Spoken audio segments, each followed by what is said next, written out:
আবার ঈমান আনোরে কালেমা পড়িয়া পশ্চিমে তাকাইয়া দেখো বেলা যায় ডুবিয়া আবার ঈমান আনোরে আবার ঈমান আনোরে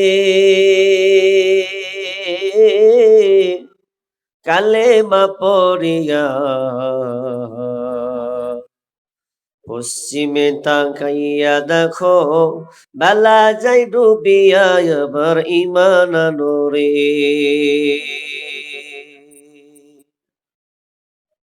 শিরিকে আর কুফরিতে সমাজটা আজ ভরা নানান তরিকাতে মানুষ ব্যস্ত দিশে হারা শিরিকে আর কুফরিতে সমাজটা আজ ভরা নানান তরিকাতে মানুষ ব্যস্ত দিশে হারা আর নিজের পথে চললে মানে নিজের দলে হলে মানে না হয় দায় ছাড়িয়া আবার ঈমান আনোরে কালেমা পড়িয়া পশ্চিমে তাকাইয়া দেখো বেলা যাই ডুবিয়া আবার ঈমান আনোরে আবার ঈমান আনোরে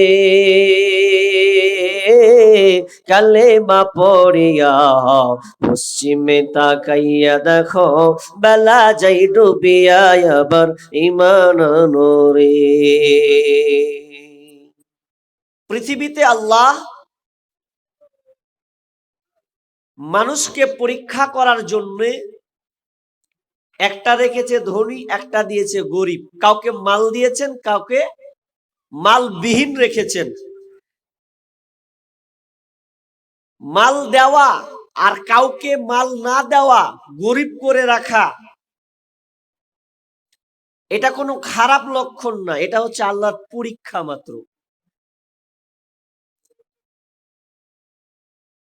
আন্নামা আমওয়ালুকুম ওয়া আওলাদুকুম ফিতনা। আল্লাহ বলছেন ধন সম্পদ, ছেলে সন্তান, এগুলো আমি পরীক্ষা করার জন্য দিয়েছি। আপনি 3 কোটি টাকার মালিক, মনে করছেন যে খুব নিলাম, না, আল্লাহ বলছে 3 কোটি টাকা দিলাম, এখান থেকে তোমাকে পরীক্ষা করব। একজন বলছে কি অসহায়, সবকে আল্লাহ দিল, আমি বেকার। না, আপনাকে অসহায় করেছে, দারিদ্রতা রেখেছে, আপনাকে এ হালাতে আল্লাহ পরীক্ষা করবে। শুরুতে 2-1টা কথা বলে রাখি আপনার মাইন্ড ফ্রি করার জন্য, আপনাকে ভালো লাগবে যে আমরা তো অসহায়, খেটে খাওয়া মানুষ, 3 বেলা খাই, কি করি? না খাটলে খেতে পাবো না, আল্লাহ দিবেন নেই, কারণ রুজি তালাশ করতে হবে আমাদেরকে। কিন্তু একটা কথা বলি, যারা আমরা গরিব অসহায় আছি, আল্লাহ রাসূল প্রতি শুধু একটা দোয়া করতেন, হে আল্লাহ, তুমি আমাকে দারিদ্র অবস্থায় রাখিও এবং দারিদ্র অবস্থায় তুই আমার মৃত্যুবরণ নিও। একজন নাবী দোয়া করতেন গো, যে দারিদ্র অবস্থায় যেন আমার জীবনটা চলে যায় এ হালাত, আর দ্বিতীয় যখন মারা যাব তখনও যেন আমি দারিদ্র থাকি, এবং দারিদ্র যারা অসহায় যারা তাদের সঙ্গে যেন কিয়ামতের দিন উঠতে পারি। বড় লোকের সাথে কিন্তু আল্লাহ রাসূল কম্পেয়ার এখানে করেননি এই দুয়ার মধ্যে, তিনি গরিবকে বেশি ভালোবাসেন। কেন তিনি বলেছিলেন যে আমি গরিব হব ওটাই ভালো, মরবো তার আগে গরিবই থাকবো এটা ভালো? নিশ্চয় এখানে অনেক কল্যাণ আছে, ওটাও আপনি পাবেন, ধৈর্য ধরতে হবে। তো প্রথমে আল্লাহ কি বলছেন এটা আমাদেরকে আগে জেনে নি, তারপর আমরা আলোচনার দিকে যাই। বিসমিল্লাহির রহমানির রহিম। আল্লাযীনা ইউমিনুনা বিল গায়ব ওয়া ইউকিমুনাস সালাতা ওয়া মিম্মা রাযাকনাহুম ইউনফিকুন। আমার আল্লাহ বলেন, আল্লাযীনা ইউমিনুনা বিল গায়ব, যারা গায়েবের প্রতি ঈমান এনেছে, বিশ্বাস রেখেছে।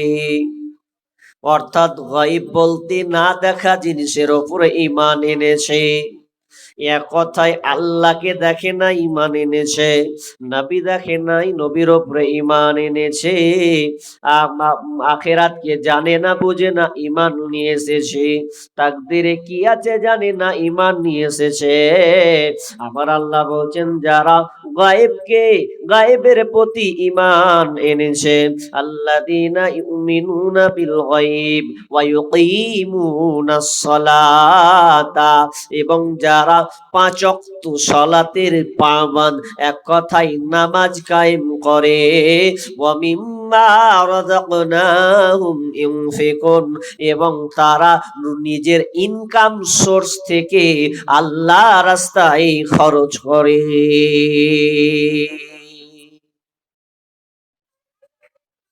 এটা হচ্ছে মুত্তাকিদের একটা বৈশিষ্ট্য।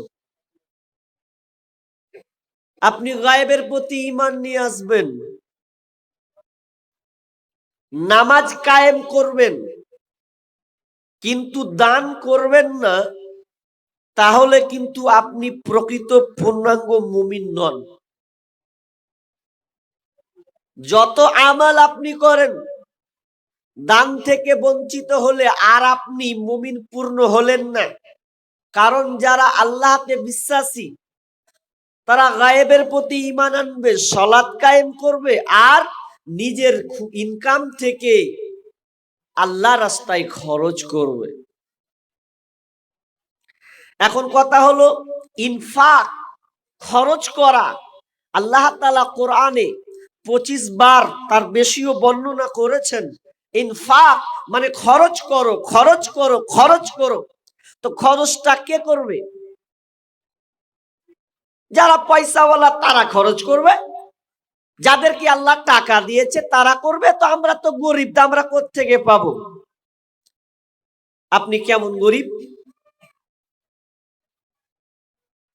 আল্লাহ রাসূল সাহাবীদেরকে বলছেন যে তোমরা আজকে দান করো, যে যা নিয়ে এসেছো দান করো।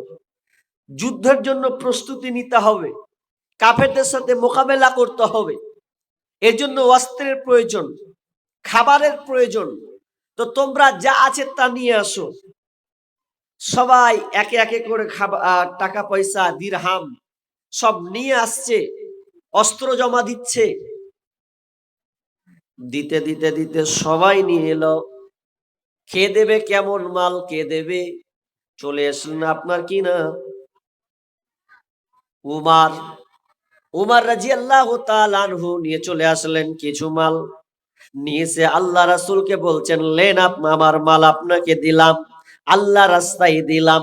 এই রাসূল বললেন, আল্লাহ রাসূল বলছেন, উমার কতটি মাল নিয়ে এসেছো আর কতটি মাল রেখেছো? বিশ্বনবীকে বললেন কতটি, বিশ্বনবীকে বললেন আমিরুল মুমিনিন। তখন উমার রাদিয়াল্লাহু তাআলা আনহু বলছেন যে আমি অর্ধেক মালকে বাড়িতে রাখলাম, আর অর্ধেক মাল আমি আপনার এই রাস্তায় জিহাদের জন্য, আল্লাহ রাস্তায় আমি এই মালটিকে দিয়ে দিলাম। সবাই মাল দিচ্ছে, ওমর বাড়ির অর্ধেক দিয়ে দিল। একজন সাহাবী আছেন, যে সাহাবী এখনো মাল নিয়ে আসেনি, লাস্টে নিয়ে আসছেন। কি নাম তার? আবু বাকার। আবু বাকার মালটাকে নিয়ে আসছেন। কি তার মাল আছে? সামান্য হয়তো ছোট একটা কোটরি, সামান্য ছোট একটা চাঙ্গাড়ি, এটা নিয়ে এসে আল্লাহ বলছেন, ইয়া রাসূলুল্লাহ আমি এই মাল দিলাম। তো বলছেন আবু বাকার, তুমি কতটুকু মাল নিয়ে আসলে আর কতটুকু তুমি বাড়িতে রেখে আসলে? তখন আবু বকর রাদিয়াল্লাহু তাআলা আনহু বলছেন, ইয়া রাসূলুল্লাহ আমার বাড়িতে আল্লাহ এবং তার রাসূলকে বাদ দিয়ে যা ছিল সবকিছু আমি আপনাকে দিয়ে দিলাম। কথাটার প্রতি একটু কান লাগাবেন, গুরুত্বপূর্ণ কথা আছে। আল্লাহ রাসূল উমারকে বললেন, তুমি কটটি নিয়ে এসেছো, কটটি বাড়িতে রেখেছো। আল্লাহ রাসূল কোয়ান্টিটির দিকে গেলেন না, কি ব্যবহার করছেন জানেন? যে কতটি, যদি বলতেন কয় কিলো এনেছিল, কয় কিলো এনেছো, তাহলে কিন্তু ব্যাপারটা অন্যরকম হয়ে যেত। কিন্তু আল্লাহ রাসূল প্রশ্ন করছেন কি রেখে এসেছো আর কতটি নিয়ে এসেছো। তো উমার বলছে যে আমি অর্ধেক রেখেছি আর অর্ধেক আল্লাহ রাস্তায় দিলাম। আবু বকর তুমি কতটি এনেছো বা কত মানে কি পরিমাণ নিয়ে এসেছো, কেমন বাড়িতে আছে। তখন আবু বকর বলছেন বাড়িতে আল্লাহ এবং তার রাসূলকে বাদ দিয়ে যা ছিল সবই দিলাম। অথচ মাল কটা, এই দুটুকু মাল, সামান্য মাল নিয়ে এসেছেন। এই সামান্য সামান্য মাল দিয়ে বলছে, বিশ্বনবী বলছেন যত সবাই মাল দান করেছে এর চাইতে উমারের চাইতে আবু বকরের মাল বেশি হয়েছে। আবু বকর সবকিছু দিলেন, তার মানে উমার বাড়িতে অর্ধেক রেখেছেন আর অর্ধেক আল্লাহ রাস্তায় সে ব্যয় করেছে। আর আবু বকর আল্লাহ এবং তার রাসূলকে বাকি রেখে বাড়িতে কিছু নাই, যা ছিল সব আল্লাহ রাস্তায় সে দান করেছে। তার মানে আমরা বুঝতে পারলাম মাল বেশি নয়, মাল বেশি নয়, বরং আপনার ইনকাম সোর্স থেকে আপনি যতটুকু সাধ্য মতন আপনি দান করবেন। আপনাকে বলা হয়নি যে আপনি যা আছে মেরে ঝেড়ে সবকিছু দিয়ে দেন। আপনি গরিব, ধরেন আপনি আবু বকরের মতন যদি হন আর আপনার ইনকাম সোর্স থেকে যদি আপনি ক্ষুদ্র ক্ষুদ্র আপনি আল্লাহ রাস্তায় দেন, তো ওই দানটা আল্লাহর কাছে বড় সম্মানের, বড় মর্যাদাবান হয়ে দাঁড়াবে। গরিব হোক আর বড় লোক হোক, সে আল্লাহ রাস্তায় দান করবেনই করবেন। গরিব হোক আর বড় লোকই হোক, যে ইমানদার সে আল্লাহ রাস্তায় দান করবেনই করবেন, এতে কোনো সন্দেহ নাই। কারণ আল্লাহ বলছেন যারা ইমানদার, যারা মুমিন, তারা আল্লাহ রাস্তায় দান করবে। এবার আরেকটা আয়াত নি, আল্লাহ সুবহানাহু ওয়া তাআলা বলছেন ইয়া আইয়ুহাল্লাযীনা আমানু আনফিকু মিন তাইয়্যিবাত মা কাসাবতুম ওয়া মিম্মা আখরাজনা লাকুম মিনাল আরদ।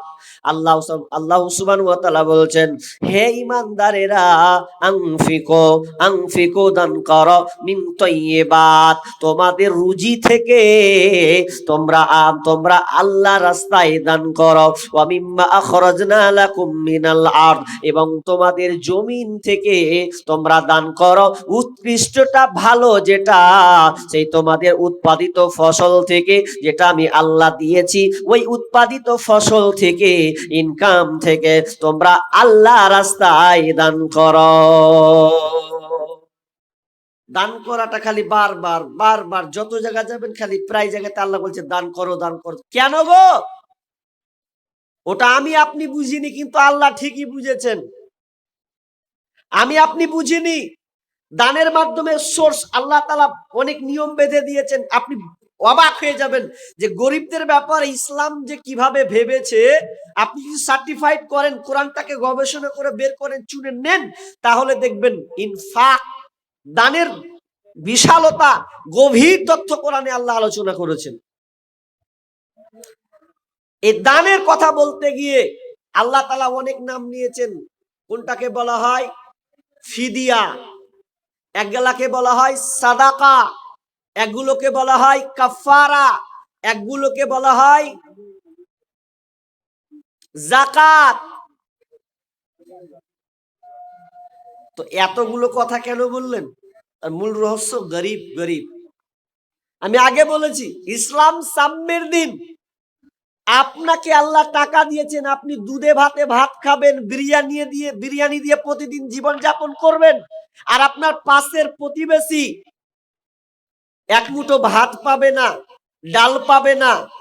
এটা ইসলাম পছন্দ করে না।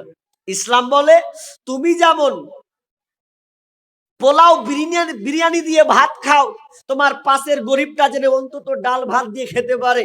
তুমি যেমন শীতের দিনে ভালো কম্বল তুমি পরবে, তোমার গরিবটা যেন অন্তত নরম হলেও সে কম্বলটাতে শীত নিবারণ করতে পারে, এটা তোমাকে খেয়াল রাখতে হবে। এখন রাখেন পেন্ডিং।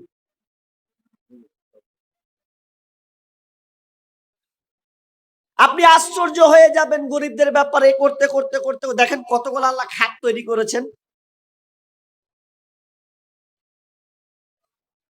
সামনে রমজান মাস আসছে, আসবে কি না? আসবে। তো সামনে রমজান মাস আসতে গেলে তো গরিবদের জন্য এখানে আল্লাহ তাআলা কিছু একটা কথা আলোচনা করেছেন। যেমন আপনি 30টা রোজা রাখবেন, সিয়াম পালন করবেন। তো সিয়াম পালন করতে গিয়ে মানুষের ভুল ত্রুটি হয় কি হয় না? ইবনে আব্বাস রাদিয়াল্লাহু তাআলা তিনি বর্ণনা করছেন যে মানুষ যদি 30টা রোজা রাখে তো এর জন্য মানুষের ভুল ত্রুটি আছে। এই ভুল ত্রুটিকে নিবারণ করার জন্য, ভুল ত্রুটিকে মার্জনা করার জন্য আল্লাহ তাআলা এই যাকাতুল ফিতর আমাদের উপরে কি করেছেন? ফরজ করেছেন। এই যাকাতুল ফিতর অর্থাৎ ফিতরা আপনি দিবেন। কখন দিবেন? আমারা বিযাকাতুল ফিতর ক্বাবলাল খুরুজিন নাস ইলা সলাহ। মসজিদের ঈদের মাঠ অর্থাৎ নামাজ পড়ার পূর্বে পূর্বে আপনাকে যাকাতুল ফিতর আদায় করতে হবে। কিন্তু এখানে একটা জিনিস ব্যবহার করেছেন, ওয়াতুমাতাল লিল মাসাকিন, মিসকিনকে অন্ন দান। আল্লাহ তাআলা বলতে পারতেন যে তোমাদের কাফারা কি আর একটা রোজা রেখে লাওগা, এটা বলেননি। বললেন মিসকিনের খাবারটা পৌঁছে দাও। দেখেন কোথা আল্লাহ কিভাবে ঘুরাচ্ছেন। শুধু গরিবের টার্গেটটা আল্লাহ নিচ্ছেন যে অসহায় তুমি আজকে ঈদ উদযাপন করবে, গরিবটা যেন অসহায় না থাকে, চলবে না। তাহলে গরিবের কথা এখানেও আল্লাহ ভেবেছেন বলে যাকাতুল ফিতর ফরজ করলেন। নাম্বার 2, 2 নম্বর কথা, কুরবানির দিন, ঈদুল আজহা, এই কুরবানির দিনেও আল্লাহ তাআলা সেটিং করেছেন গরিবদের ব্যাপারে। কি? ফাকুলু মিনহা ওয়া আতিমুল কানিয়া ওয়া মুতাররা। কোন জায়গায় বলছেন ফাকুলু মিনহা ওয়া আতিমু বাইসাল ফাকির। আল্লাহ সুবহানাহু ওয়া তাআলা বলছেন তুমি যখন কুরবানি দেবে তো কুরবানিটা তুমি নিজে খাবে, তুমি গরিবদেরকে দেবে। আর অন্য আয়াত আল্লাহ বলছেন তুমি খাও খিলাও এবং যে চাই তাকে দাও, যে না চাই তাকেও দাও। এক কথায় যারা অসহায় চাইতে আসে না, প্রয়োজন আছে, তুমি কুরবানি দিয়ে একা একা খাবে, এটা কোনোদিন হতে পারে না। তুমি যেমন নিজেরটা ভাববে, গরিবটার জন্য তোমাকে ভাবতে হবে। প্রথম শুরুর দিকে বিল্লি করা হতো না, 3 দিনের বেশি রাখা হতো না। কেন জানেন? যে মানুষ অল্প সংখ্যা কুরবানি করত, সবাই দিতে পারতো না, প্রয়োজন সবার ছিল, 3 দিনের বেশি রাখতে পারবে না। এজন্য খাও, বিলি বন্টন করে দাও। আর এখন অহরহ হয়েছে তোমার ইচ্ছা মতন খাও খিলাও, জমা রাখো, যা খুশি তা করো, কিন্তু গরিবের কথাটা ভাবতে হবে। গরিবকে ভুলে গেলে চলবে না। এটা একটা গেল। এরপরে আমার আল্লাহ বলছেন, আল্লাহর বিধান আপনি দেখে আশ্চর্য হয়ে যাবেন।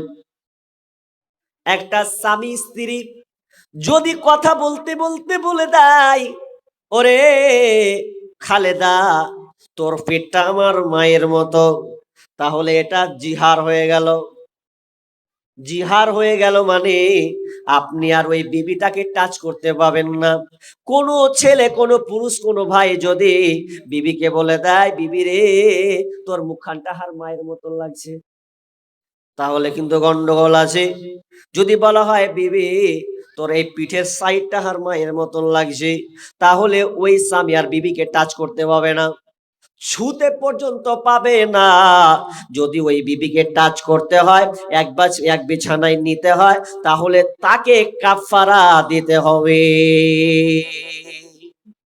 সূরা মুজাদালা খুলেন, বিবি খাওলা বিনতে সাইলাবা, তার জামানায়, সাহাবীদের জামানায় আউস বিন সামেত, এই সাহাবীটা কোনো ক্রমে বিবি খাওলাকে বলে দিল যে তোমার পিঠখানটা আমার মায়ের মতন দেখতে। তিনি জানতেন যে এটা বলে দেওয়া মানে অন্যায়, তার মানে তো আর টাচ করা যাবে না। কি করা যায়? আল্লাহ রাসূলকে বলছেন যে আল্লাহ রাসূল স্বামী আমার এইরকম কথা বলে দিল আমাকে, তো কি করব? আল্লাহ রাসূল চুপচাপ আছেন, কিছু বলছেন না। তাহলে তার বিবিকে টাচ করা যাবে না। এটা একটা তালাকের পর্যায়ে বলতে, কেমন তালাক? সম্পূর্ণ তালাক নয়, বলতে ও বিবিকে টাচ করতে পাবে না। তবে কি করবেন? আল্লাহ তাআলা সূরা মুজাদালার আয়াত নাজিল করলেন, যদি কোনো পুরুষ তার বিবিকে যদি বলে দেয় তোমার পিঠটা আমার মায়ের মতন, তোমার মুখখানটা আমার মায়ের মতন, তোমার সাইজটা আমার মায়ের মতো, তাহলে ওই বিবিকে টাচ করতে পারবে না অতক্ষণ পর্যন্ত, যতক্ষণ পর্যন্ত সেই তিনটার মধ্যে একটা কাফারা না দেবে। ফামাল্লাম ইয়াজিদ ফাসিয়ামু শাহরাইনি মুতাতাবিআইনি মিন ক্বাবলি আইয়াতামাসসা ফামাল্লাম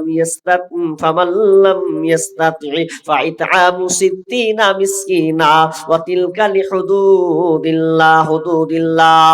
আল্লাহ সুবহানাহু ওয়া তাআলা বলছেন তিনটা কাজের মধ্যে একটা কাজ। প্রথম কাজ হচ্ছে তাকে টানা 2 মাস যদি সে গোলাম আজাদ যদি না করতে পারে, গোলাম আজাদ তো এখন নাই, তবে যদি ওকে কি করতে হবে, টানা 2 মাস সিয়ামু শাহরাইনি মুতাতাবিআইনি, তাকে 2 মাস পর্যন্ত সিয়াম পালন করতে হবে। কোন ছেলে যদি বলে দেয় তোমার পেটটা আমার মায়ের মতন, তাহলে কাফারা দিতে হবে 2 মাস অর্থাৎ 60টা দিন সিয়াম পালন করতে হবে। যদি এটা না পারে তাহলে 60 জন মিসকিনকে তাকে অন্নদান দিতে হবে, 60 জন মিসকিনকে খাওয়াতে হবে। কেউ যদি 60 জন মিসকিনকে খাওয়ায়, ভুল করবে যদি কেউ বলে দেয় এটা কাফারা, মাপ নাই, মাপ কোথায় হবে? তাকে যদি বলেন 60টা রোজা এক পরস্পর রাখতে পারবো না, তাহলে আপনাকে 60 জন মিসকিনকে খাওয়াতে হবে। এই মিসকিনের খাবারটা, এই খাবারটা কে খাবে?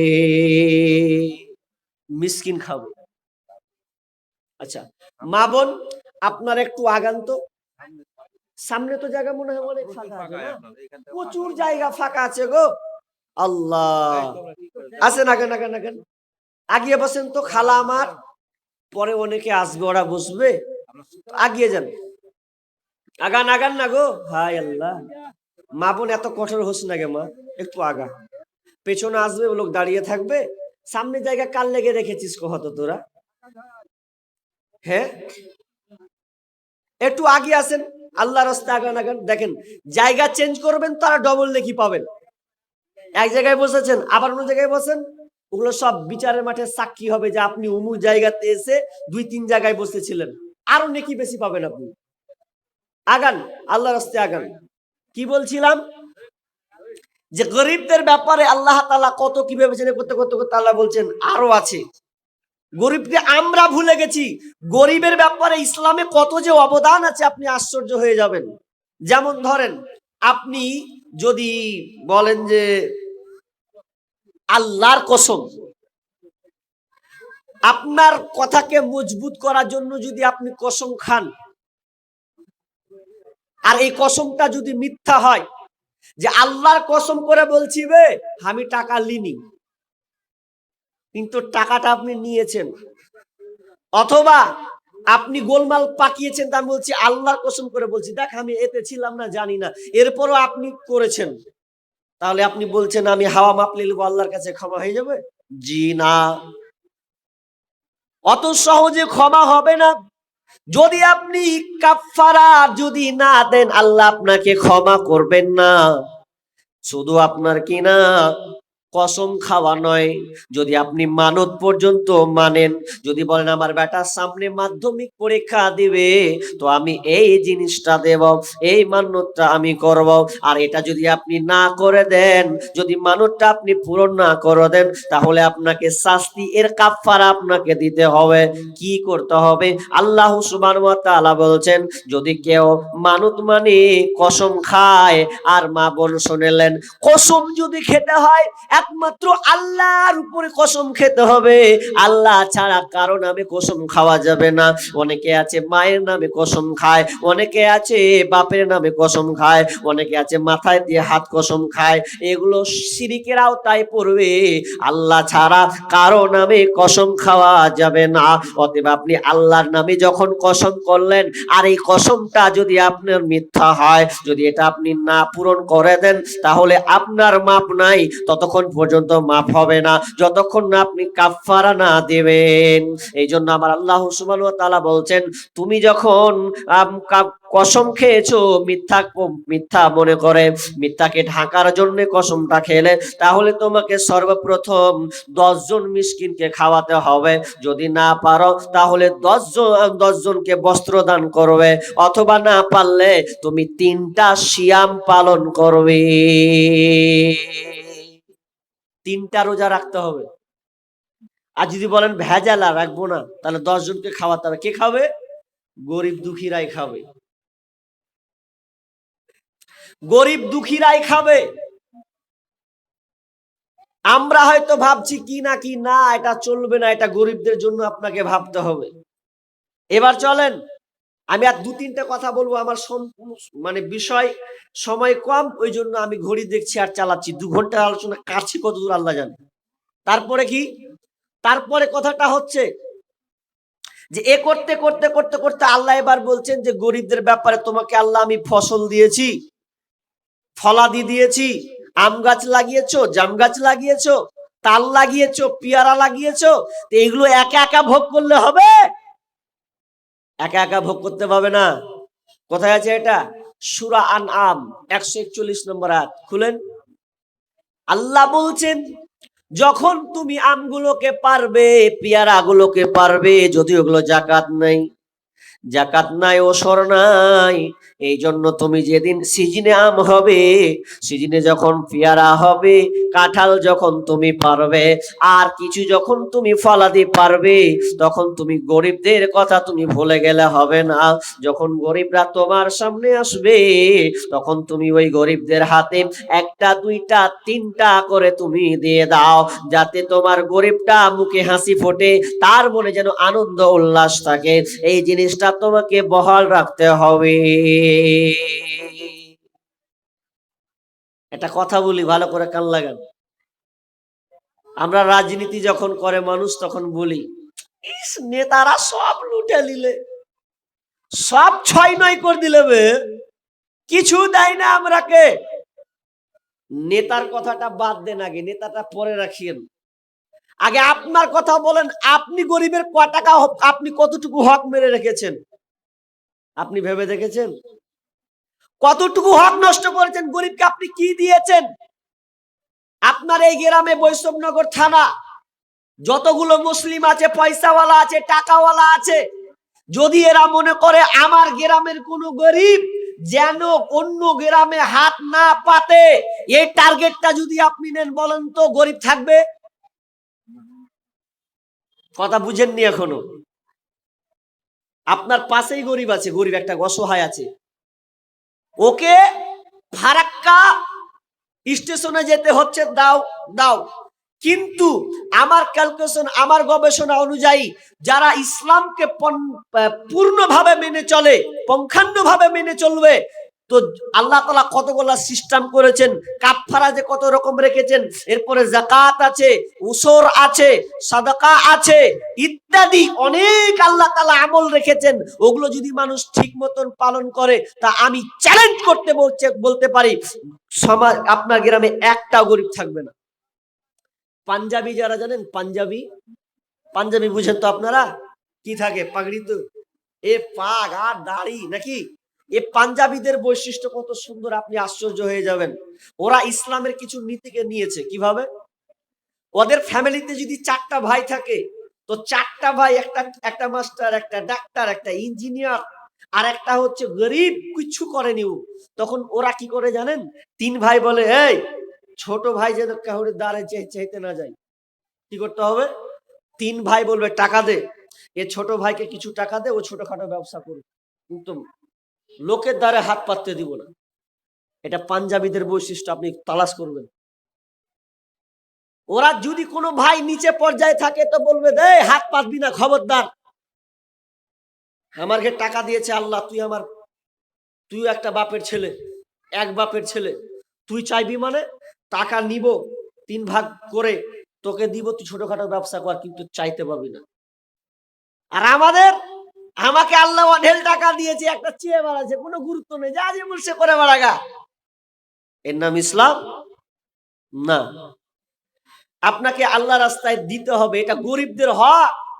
আপনি মনে করছেন যে আমি আল্লাহ আমাকে দিয়েছে আমি উড়িয়ে দিচ্ছি, না, গরিবদের হক। আপনি ফসল মারবেন, ফসল দিবেন। যদি আপনি বলেন যে ফসল দিব না, দরকার নেই গরিবকে দেওয়ার, নিজের ইচ্ছা বেচবো আর খাবো, তাহলে আপনাকে ঘটনা বলবো, কান লাগাতে হবে আপনাকে। যদি আপনার ঈমান থাকে তাহলে আপনি পরিবর্তন হবেন। সূরা কালাম খুলুন আপনি, ওখানে একটা ঘটনা আছে, মারাত্মক ঘটনা। ঘটনা থেকে শিক্ষা নিতে হবে। দুনিয়াবি ঘটনা অনেক শুনছেন, কোরআন থেকে ঘটনা আপনাকে বলছি। কি ঘটনা জানেন? একজন বাপ ছিল, যেই বাপটা, তার কাজ ছিল যখনই আম পারতো, যখনই জাম পারতো, যখনই পেয়ারা পারতো, তখনই গরিবদেরকে দিতে, লেবা লেবাটা যা নিয়ে যা। ছেলেরা বলছে, আব্বার কাণ্ড দেখছিস, এলে একটুও ভালো লাগে না, সব গরিবরাকে দিয়ে দিছে তো কি করে হবে? না, এটা ভুল করছে। বাপ যখন মারা গেল তো এরা মকা পেয়ে যে বাপ মরে গেছে, এবার কোন ব্যাপার নাই। বড় ভাই বলছে, এই সব চুপ থাক, আমার উপরে চলবি। গরিবদেরকে যা দিয়েছে দিয়েছে, আর বাপ দিয়েছে, ভুল কাজ করেছে, কিন্তু বাপ করেছে বলে আমরাও করবো না, যত মাল আছে সব পারবো। তো ছোট বলছে, হ্যাঁ রে, আব্বার যে নিয়ম যে রে, যখনই পারবে তখনই গরিবরা দৌড় মারে রে, তো দিনের বেলা পারবি তো গরিব তো যে অটোমেটিক যাবে। তখন দুজনা বলছে যে না, ওটাও হতে দিব না, দিনে দিনে পারবো না। কখন পারবি? বলছে রাতে রাতে ঝেড়ে দেবো সব, রাতে রাতে সব মাল পেড়ে বাড়ি নিয়ে চলে আসবো, কেউ জানতে পারবে না, টের পাবে না, গভীর রাতে যাবো। তো ভাই সবাই যুক্তি করলে, চুক্তি করলো, ধর সব কেটে তুই রেডি রাখ, ব্যাগ রাখ, আমার চাঙ্গাড়ি রাখ, আর কিছু জমা করে দে এক সাইডে। গভীর 12টা 1টা বাজবে, বাড়ি থেকে বেরিয়ে যাব, গাছে চড়ে নিব, সব ফল পেরে নিয়ে ফজরের আগে আগে বাড়ি ঢুকে যাব। আর আল্লাহ উপর থেকে শুনছে না, শুনে না? হ্যাঁ, আল্লাহ উপর থেকে সব দেখছে। আল্লাহ কি করে দিলেন দেখেন, আল্লাহ বলছেন, তোরা যেমন 12টা বাজাবি, তোর বাপের নিয়ম কি, তোদেরও 12টা বাজাবো। গরিবের হক মারবি, তো আমি আল্লাহ দেখ তোদের হক কেমন করে মারি। তখন যারা আসছে বেরিয়ে গেল, বেরিয়ে যাওয়ার তার আগে আগে আল্লাহ বললেন, ফাতাফা আলাইহা তাইফুম মির রাব্বিকা ওয়া হুম নাইমুন ফাআসবাহাত কাসসারিম ফাতানাদাউ মুসবিহিন। فطاف عليها طائف من ربك وهم نائمون فطاف عليها طائف من ربك وهم نائمون। যখন তারা ঘুমন্ত অবস্থায়, নাঈম মানে ঘুমন্ত অবস্থায় যখন ছিল, আল্লাহ সুবহানাহু ওয়া তাআলার পক্ষ থেকে একটি প্রদক্ষিণ হাওয়া এসে বয়ে চলে গেল। এই হাওয়াটা কেমন, কিসের হাওয়া? আগুনের প্রবণ হাওয়া এসে পড়িয়েছে। ফাসবাহাত কাসসরিম, সেই বাগানটা পুড়ে কালো বর্ণের ছাই হয়ে গেছে। সেটা কোনো বাতাস নয়, আগুনের বাতাস এসে পুরো বাগানকে ছারখার করে দেওয়া হলো, আগুন কালো বর্ণের করে দিয়েছে। এবার তারা 3-4 ভাই উঠেছে, ওঠার পর বলছে, দেখ বাগানটা খোঁজ কোথায় আসে। কিন্তু ঘুমানো অবস্থায় আল্লাহ তার আগে তাদের বাগানের 12টা বাজিয়ে দিয়েছে। যখন তারা বাগান যাচ্ছে, আর বাগান খুঁজে পাচ্ছে না, কোথায় আমাদের বাগান। ছোট ভাই বলছে, মুখে আওতাম, মেজো বলছে রাস্তা ভুল করে দিয়েছি। ছোট বলছে, না রে ভাই, না না, রাস্তা ভুল হয়নি, এটাই আমাদের বাগান। আল্লাহ আমাদের উপরে নারাজ হয়ে গেছে, আল্লাহ আমাদের বাগানের উপরে গজব ঢেলে দিয়েছেন। এই জন্য ঢেলে দিয়েছেন, বাপের আইনকে তোরা অমান্য করেছিস। বাপ যেটা পছন্দ করত, গরিবদেরকে সাহায্য করত, আজকে তোরা উল্টাটা করে দিয়েছেন। এই জন্য আল্লাহ রাগান্বিত হয়েছে, আল্লাহ আমাদের উপরে বেজার আছে। এই জন্য বাগানটাকে পুড়িয়ে ছারখার করে দেওয়া হয়েছে।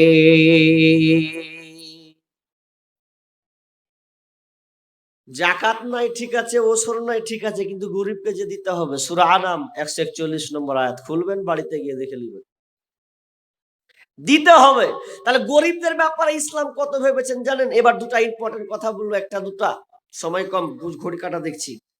কি, আর একটা কথা বলি, মা বোনদের কাজে লাগবে, সামনে রমজান মাস তো কাজে লাগবেই ইনশাআল্লাহ, আপনাদেরও কাজে লাগবে। কি, রাবি হচ্ছেন আবু হুরায়রা রাদিয়াল্লাহু তাআলা আনহু, তিনি বলছেন যে একটা লোক আসলো, এসে বলছেন, ইয়া রাসূলুল্লাহ,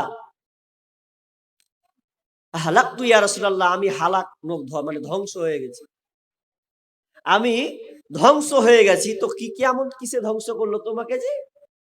তখন ওই সাহাবী বলছেন, ইয়া রাসূলুল্লাহ, আমি সিয়াম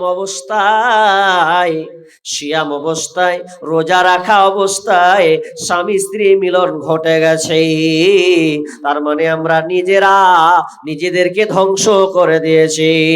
রোজা ছিলাম, এ রোজা অবস্থায় দিনের বেলায় স্বামী স্ত্রী মিলন হয়ে গেছে, অথচ এটা হালাল, কিন্তু রোজা রাখা অবস্থায় এটা হারাম। স্বামী স্ত্রী মিলন করতে পাবে না, এটা হারাম করা হয়েছে। কিন্তু নবী গো, আমরা দুজনে ধ্বংস হয়ে গেছি। এক কথায় আমরা স্বামী স্ত্রী দিনের বেলায় মিলন করেছি, এই জন্য ধ্বংস হয়ে গেছি। আল্লাহ রাসূল কি করা যায়?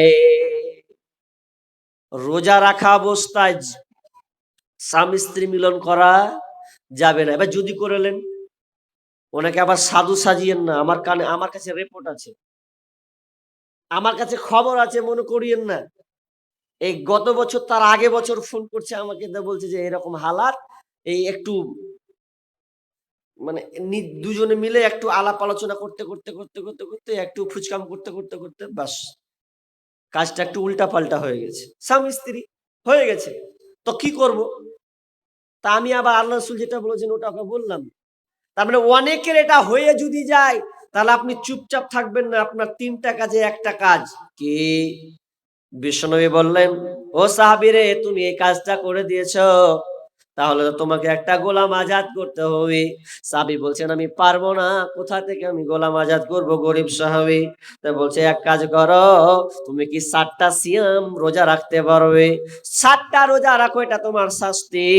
সাহাবীটা বলছেন, ইয়া রাসূলুল্লাহ, একটা করতে যেয়ে তো ঝামেলা পাকিয়ে দেব, ৬০টা রাখতে কইছেন। হ্যাঁ, একটা করতে যেয়ে তো কুকাম হয়ে গেল এদিকে, আর আপনি আরো ৬০টা যোগ করছেন আমার উপরে। না, পারবো না, এই ৭টা রোজা রাখতে পারবো না, এটাও তুমি পারবে না। তাহলে এক কাজ করো, তুমি ৬০ জন মিসকিনকে খাওয়াতে পারবে কিনা? তো বলছে, ইয়া রাসূলুল্লাহ, এটাও আমি পারবো না। ওটা পারবি না, এটা পারবি না, এটা পারবি না, তো কি পারবি তুই? যে পারবো না। চুপ হয়ে বসে গেলেন, সবাই নিশ্চুপ। আল্লাহ রাসূলের কাছে একজন আরাক, আরাক মানে ঝুড়ি, কিছু ঝুড়িতে খেজুর নিয়ে আসলো, নিয়ে আল্লাহ রাসূলের কাছে কিছু হাদিয়া আসলো। ওটা এসে এবার ওই সাহাবীকে বলছেন, ও সাহাবী, নাও, তোমাকে আরাক নামক তোমাকে এই ঝুড়িটা দিলাম, এই ঝুড়িটা তুমি তোমার যে গরিবগুলো আছে ওই গরিবগুলোকে তুমি দিয়ে দাও, তাহলে তোমার কাফারা হয়ে যাবে, আল্লাহ তোমাকে ক্ষমা করে দিবে। ও সাহাবী বলছে, ইয়া রাসূলুল্লাহ, আমার চাইতে গরিব ফের কে আছে? ভেজালের উপরে ভেজাল। ওকে বলছে গরিবকে দিয়ে দাও, তো বলছে আমার চাইতে এই টোলা এ পাড়াতে আমার চাইতে গরিব কেউ নাই। আল্লাহ রাসূল মুচকি হাসি বের হলো, আরে তুই এটা করতে গেলে তুই গরিব, তোর মতন আর গরিব নাই। তখন আল্লাহ রাসূল বলছেন, যা, এবার তুই নিজে তোর পরিবারকে সহ তুই নিজে খা, সব আল্লাহ মাফ করে দিবি।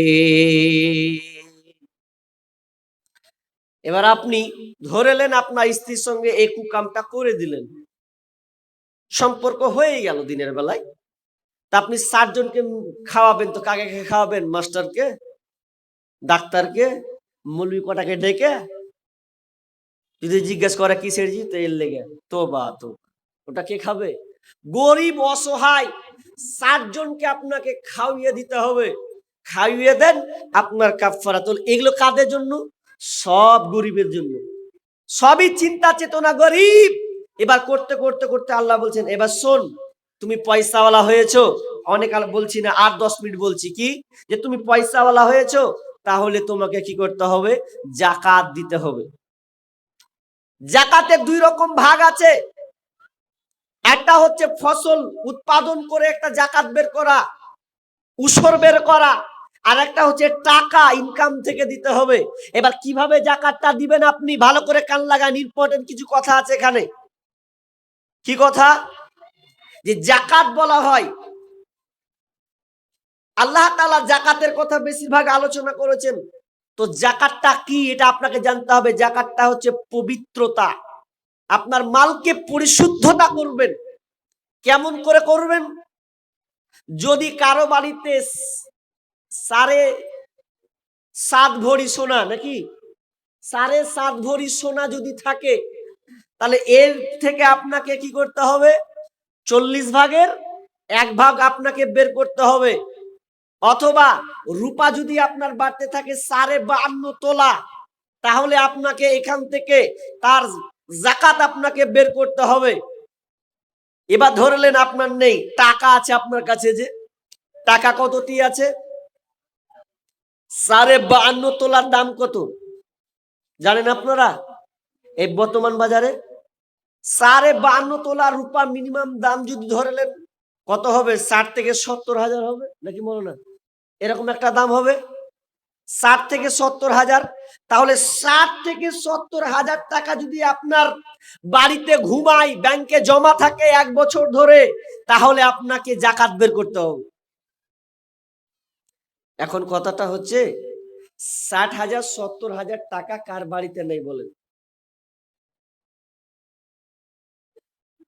যে 20,000 টাকা ইনকাম নিয়ে আসে, 25,000 টাকা, মাস্টারের কথাটা বাদ দেন, অথচ এর পরে জাকাত বের হয় না, চেক আনতে গিয়ে জাকাতের টাকা বের হয় না। অথচ আপনার বাড়িতে প্রায় 70-80 হাজার টাকা ঘুমাই, নিম্নে নিচে ধরলাম, বেশিটা ছেড়ে দেন, এতটা যদি আপনার বাড়িতে ঘুমাই, তাহলে আপনাকে জাকাত আদায় করতে হবে, শুধু নামাজ পড়লে হবে না। এখন যদি বলে মুনি সাহেব আমার 60 বছর টাকা 1 বছর ধরে থাকে না, সব শেষ হয়ে যায়, তাহলে ওটা বাদ দেন। আমি আপনাকে বলিনি বাধ্যকতা করতে, যদি 1 বছর ধরে আপনার বাড়িতে 60-70 হাজার টাকা ঘুমাই, তাহলে আপনাকে কি করতে হবে? ওই টাকা থেকে মেয়াদ 1 বছর পূর্ণ করে আপনার কাছ থেকে মিনিমাম 1400 থেকে 1500 টাকা বের হবে। ওই 1500 টাকাটা আপনার নয়, ওটা গরিবের হক, ওটা গরিবের টাকা, আপনি নিয়ে আসেন। তাহলে আপনি যে টাকাটা নিয়েছেন, বলেন তো সমাজে গরিব অসহায় কেন এত বাড়ছে? আমার আপনার কারণে। যাকাত আপনাকে দিতে হবে বাধ্য। যদি উমারের জামানা, আবু বাক্কারের জামানা হতো, তাহলে এক একটাকে সাই সাই করে কেটে দিত, সাই সাই করে। প্রথমে যখন আবু বাক্কার যখন খলিফা হলেন, তো একটা সবাই অস্বীকার করলো যে জাকাত আমরা দিব না, কে দিতে যাবে, আল্লাহ রাসূল মরে গেছে, ঝামেলা শেষ, আমরা আর দিতে যাব না। তো আবু বাকার বলছেন, কে দিবে না রে? আলী আলী আলী, খোঁজ লাগাও তো, কারা দেয় না, কে জাকাতকে অস্বীকার করছে। সবাই গেল, যাওয়ার পর এবার বলছে আল্লাহ রাসূল এই লোকটা দিবে না। তো উমারকে বলছে, উমার তুমি তো শের, তোমাকে দেখলে মানুষ ভয় করে, তোমাকে পারমিশন দিয়ে যাও, যারা জাকাতকে অস্বীকার করবে একবারে এক কর থেকে চালিয়ে দাও, সবকে কাতাল করে দাও, রাখবে না। তো উমার বলছে, আমিরুল মুমিনিন, ওরা যে মুসলমান, যেগুলোকে কাটবেন আপনি সাই সাই করে, ওরা যে মুসলিম, নামাজ পড়ে, আল্লাহকে ভয় করে, তো ওদেরকে আপনি কি করে কাটবেন? তো এরপরে যখন বলছে এদেরকে কাটা যাবে না, তা আবু বকর বলছে, না তুমি তো শের ছিলে, তো এখন দেখছি এত কাপুরুষ হয়ে গেলে কেন? তুমি একবার গরুর মতন ম্যাও ম্যাও কেন করছো? তুমি যে বাঘের মতন, সে তোমাকে দেখে ভয় করে, তোমার মুখে কথা মানাই না। আমি অর্ডার করলাম, যাও সাই সাই করে চালিয়ে দাও। উমার যখনই চলে গেলেন, এই কে জাকাত দিবে না রে, সবকে সাই সাই করে দেবো, একদম কেটে কুচকাটা করে দেবো। যেমনই বলা, সব রাতারাতি সোজা হয়ে গেল, যে না, উমারের তো যে রাগ, এ তো একটাও টিকাবে না। তখন সবাই অস্বীকার করলো, ঠিক আছে, আমাদের যা পয়সা থেকে আমরা জাকাত বের করে আমরা আল্লাহর রাস্তায় দেব, তার মানে আপনাকে জাকাত দিতে বাধ্য। এটা জাকাত আপনার নয়, গরিবের হক। যারা চাষ করেন, যারা চাষ করেন, যারা চাষ করেন তাদের কথা বলি। এদিকে চাষ হয়, তো চাষ হয়, বেগুন হয়, তো ওটা বাদ দেন, ওগুলো তো কাঁচা মাল। ফসল তো হয়, ভুট্টা হয় কিনা, ধান হয় কিনা, গম হয় কিনা, এগুলো চাষ হয়। তো এগুলো যে চাষ হয়, এখান থেকে আপনাকে ওসর বের করতে হবে, কি মনে করছেন? যদি আপনি বলেন যে আসমানের বৃষ্টি থেকে যদি হয়, তাহলে 10 ভাগের 1 ভাগ লাগবে। আর যদি বলেন যে আমি শ্যালো চালাচ্ছি, পানি চালাচ্ছি, তারপরে আমার চাষাবাদ হচ্ছে, তাহলে তোমাকে 20 ভাগের 1 ভাগ দিতে হবে। এবার কথা হলো, কতটি হলে দিতে হবে, এটা তো জানতে হবে, কতটি হলে লাগবে। দুটা মত আছে, বাংলাদেশের একটা, ইন্ডিয়ান একটা। তো বাংলাদেশ ভারতেরটাই বলি, এজন্য ভাগ। 5 ওয়াসাক যদি হয় আপনার 5 ওয়াসাক, আর 1 ওয়াসাক সমান হচ্ছে 60 সা, আর 60 সা আর সা মানে 2.5 কিলো বা 3 কিলোকে বলা হয় কি 1 সা, 1 সা বলা হয়। তাহলে এখান থেকে ক্যালকুলেশন করতে গেলে দেখা যাবে যে সর্বনিম্ন যেটা ধরা হয়েছে 15 মণ 12 কেজি। কত বললাম? 15 মণ 12 কেজি, অর্থাৎ 6 কুইন্টাল হচ্ছে, 6 কুইন্টাল। তাহলে এই 6 কুইন্টাল যখন হয়ে যাচ্ছে, তো এই রকম যদি আপনার বাড়িতে চাষাবাদ হয় তাহলে আপনাকে ওসর বের করতে হবে, আর যদি না হয় তাহলে আপনাকে লাগবে না, তাহলে আপনাকে লাগবে না। এবার যদি হয়ে যায় 6 কুইন্টালের উপরে 15 মণ 12 কেজি যদি হয়ে গেছে, তাহলে আপনাকে এই ওসর বের করতে হবে, আপনার মাপ নাই। যদি মনে করেন দিব না, তাহলে আপনি বুঝবেন কি বুঝবেন? আল্লাহ বলছেন ওয়াল্লাযীনা ইয়াকনিজুনাদ যাহাবা ওয়াল ফিজ্জাতা ওয়ালা ইনফিকুনাহা ফি সাবিলিল্লাহি ফাবাশশিরহুম বিআযাবিন আলীম। আল্লাহ বলছেন যারা যারা সোনা চাঁদি টাকা পয়সা গুলোকে জমা করে রাখে, আল্লাহ রাস্তায় ব্যয় করে না, আল্লাহ রাস্তায় জমা করে না, আল্লাহ বলছেন তাদেরকে সুসংবাদ শুনে দাও আযাবে আলিম, যে আপনার যন্ত্রণাদায়ক কঠিন আযাবের কথা তাদেরকে শুনিয়ে দাও। শুধু তাই নয়, বিশ্বনবী বলছেন, আল্লাহ সুবহানাহু ওয়া তাআলা অন্যতে বলেন, যখন মানুষ যখন কবরে যাবে তখন আপনার পিঠে আপনার সামনে একদম ছাকা দাগ থাকবে, দাগ সাইডে সব রকম দাগ থাকবে। শুধু তাই নয়, কবরে যখন যাবে তখন তাকে সাপের আকার ধারণ করবে। সাপ বলবে আনা কানজুকা, সে বলবে তুমি হচ্ছে আমার মাল, তুমি হচ্ছে আমার সম্পদ, তুমি দুনিয়াতে টাকা সম্পদ নিয়ে তুমি খেলতামাশা করেছো, আল্লাহ রাস্তায় দাওনি, গরিবকে দাওনি, এই জন্য আজকে তোমাকে আমি কিয়ামত পর্যন্ত তোমাকে কামড় দিতে থাকব। আর জাহান্নামে যাবে যারা, তাদের কি বলবেন জানো? ফেরেশতারা বলবে মা সালাকাকুম ফিস সাকার, কি খবর, তোমরা জাহান্নামে কেন এলে? কি এমন করেছো রে ভাই যে জাহান্নামে তোমরা পচে আছো? তারা বলবে ক্বালু লাম নাকু মিনাল মুসাল্লিন, আমরা নামাজ পড়তাম না, নামাজ আদায় করতাম না, দুনিয়ার সবই করেছি। বলবে না মদ খেতাম এই জন্য জাহান্নাম, বলবে না তাস খেলতাম এই জন্য জাহান্নাম, বলবে না চুরি করেছি এই জন্য জাহান্নাম, বলবে না ডাকাতি করেছি এই জন্য জাহান্নাম। জাহান্নাম কেন এসেছো? প্রথমে বলবে ক্বালু লাম নাকু মিনাল মুসাল্লিন, তারা বলবে আমরা মুসাল্লিদের অন্তর্ভুক্ত ছিলাম না, এক কথা নামাজ পড়তাম না বলে আজকে আমাদেরকে জাহান্নামে আসতে হয়েছে। ওয়ালাম নাকু নুতিমু মিসকিন, এবং বলা হবে যে আমরা মিসকিনদেরকে অন্ন দিতাম না, মিসকিনদেরকে পছন্দ করতাম না, খাবার দিতাম না, এক কথায় অসহায়দেরকে আমরা সাহায্য করতাম না। দুটা কথা, এক নামাজ পড়তাম না, গরিবদেরকে সাহায্য করতাম না, অসহায়দেরকে খেতে দিতাম না। তাহলে খেতে দেন না, তাহলে এই জন্য কি হলো? জাহান্নামে আসা লাগলো, জাহান্নামে জ্বলতেই হবে, কিছুই করার নাই। তাহলে গরিবদের ব্যাপারে আল্লাহ তাআলা এতটা ভেবেছেন যে আমি যদি আপনাকে এখনো 2 ঘন্টা আলোচনা শোনাই, তাহলে আপনাকে আমি বলতেই থাকবো যে ইসলাম গরিবদের ব্যাপারে কি বলেছেন। গরিব চাই, আল্লাহ তাআলা গরিবদেরকে ফেলে রেখে রাখেননি, বরঞ্চ তাদের মর্যাদাও দিয়েছেন।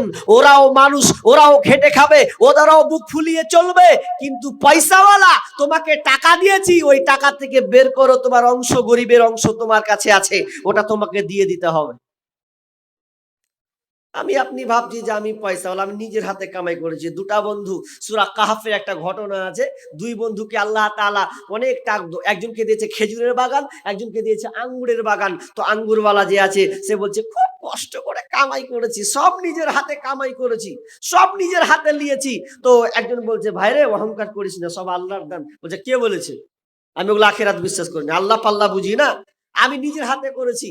তো আল্লাহ তাআলা কি করলেন? তার সমস্ত যত সব বাগান ছিল সবকে একদম শেষ, ছারখার, টিকলো না।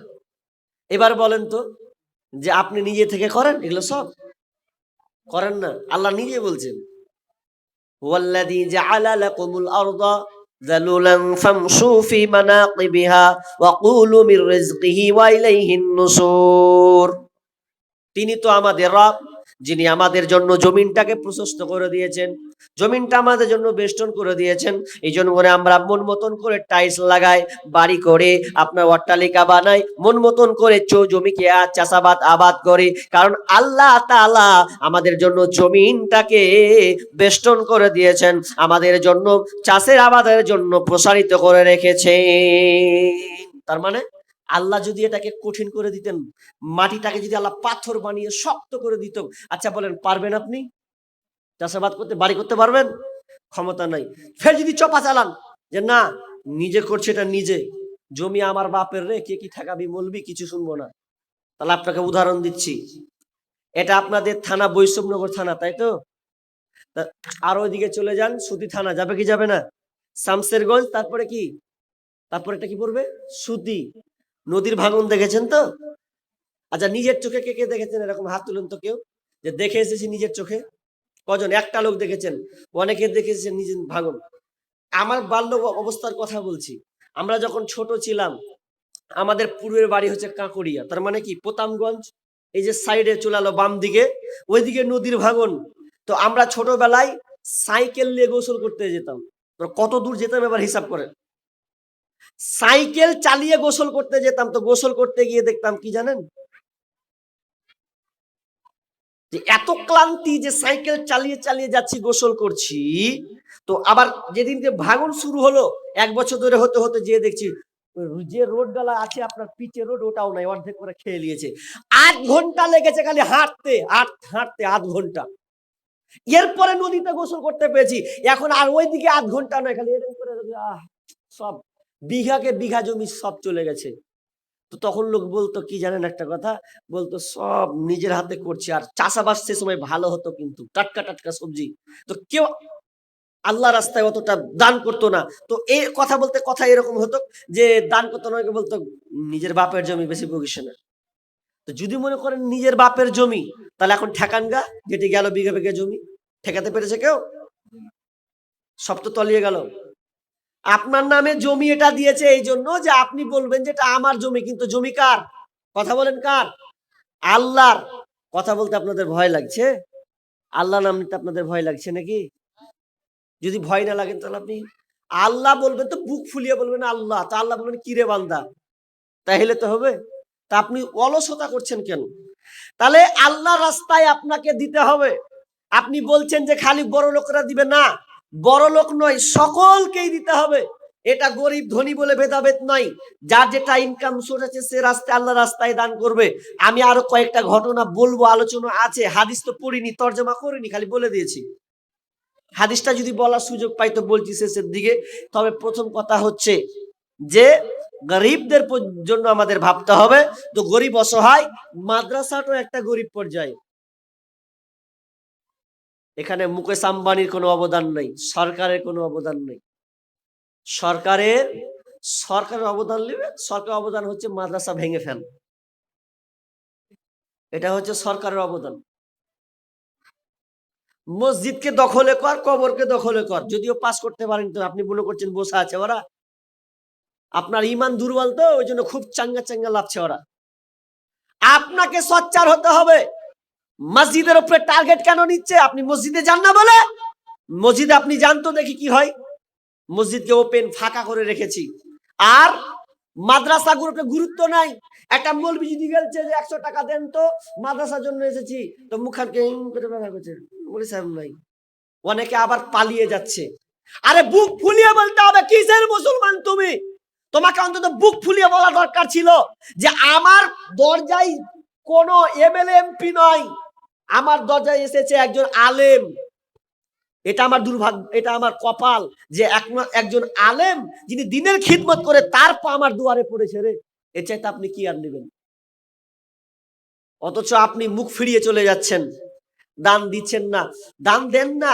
আল্লাহ বলছেন যেদিন গজব পড়বে তোদের উপরে, যাকাত দিবি না, ওসর বের করবি না, ইবনে উমার থেকে আছে 5টা, সময় নাই বলে আপনাকে বলতে পারছি না।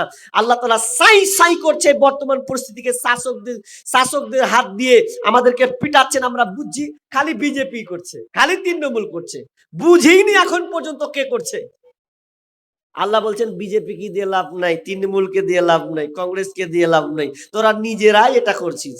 আল্লাহ নিজে বলেছেন জাহারাল ফাসাদু ফিল বাররি ওয়াল বাহরি বিমা কাসাবাত আইদিন নাস লিউযীকাহুম বা'দাল্লাযী আমিলু লাআল্লাহুম ইয়ারজিউন। জলে স্থলে যা কিছু দেখছো, এই অপকর্ম, দুর্দশা, আযাব, যত কিছু তোমরা ফিতনা ফাসাদ এগুলো দেখছো, এগুলো তোমাদের বিআইদিন নাস, তোমাদের হাতের কামাই, এগুলো হাতের কামাই।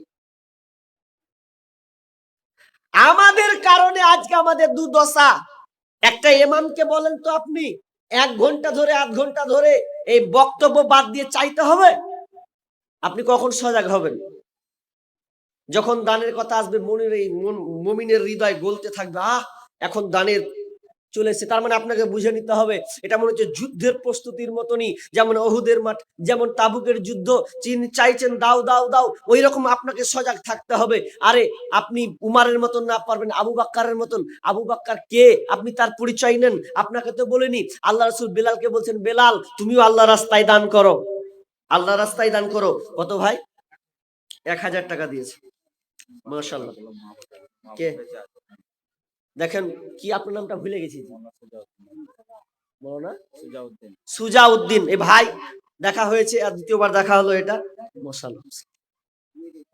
ভাবছি কত? 1000 টাকা। হাজি মোটা পাটি থাকলে কহেন, সব 500-1000 টাকা দিয়ে পারলে, যে গ্রামের গালা যদি থাকে অন্তত বলিয়েন। বাবজি কত? 300 টাকা নাকি? বাবজি 300 টাকা দিয়ে পারলে গেল জি, একটা সিমেন্ট হবে না লাগছে। হ্যাঁ তো ভাই 10,000 টাকা দেনেওয়ালা একটা কলম নিব, একটা কলম 10,000 টাকা, 10,000 একটা কলম নিব। কোনটা? বেগুন চাষ করছে, তো বেগুনের হালাত এবার খারাপ যে।